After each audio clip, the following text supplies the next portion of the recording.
حاجة يمكن أنا برضه عشان هوجة اللي احنا متصدرين والفرحة ويلا وعي واحنا الأول بهايم واحنا مش عارف احنا ما عملناش حاجة من الآخر يعني.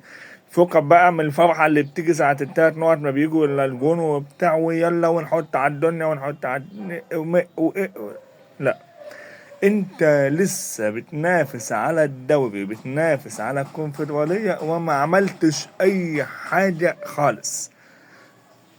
ممكن تخسر من الاتحاد تتعادل، ممكن تكسب الاتحاد وتخسر من انبي، تتعادل مع انبي، كل حاجة متاحة ومنافسينك عندهم ماتشين.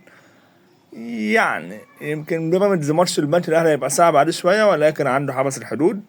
الاهلي عنده طلائع الجيش، يعني ممكن يبقى رخم سنة بس هيكسب.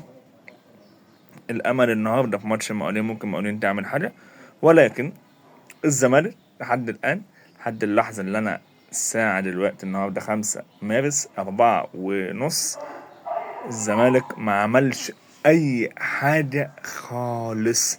فنهدى نمسك العقل ماتش بماتش، ما نحسسش اللعيبة كجمهور على السوشيال ميديا وفي الفيديوهات وفي الملعب إن هم خدوا كأس العالم. إحنا على الحميد المجيد يا أبويا، احنا يا ابويا على الحميد المجيد مفيش، انت ما عندكش، لسه بتنافس على بطولتين هم اهم بطولتين اصلا في السيزون كله، ربنا كرم الحمد لله.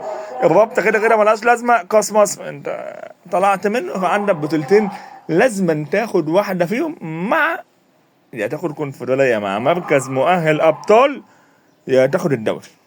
ممكن تطلع من الكونفدراليه عادي، مثلا في حاله انت طلعت من الكونفدراليه لازم تاخد الدوري. فان شاء الله ان شاء الله خير باذن الله، خير باذن الله.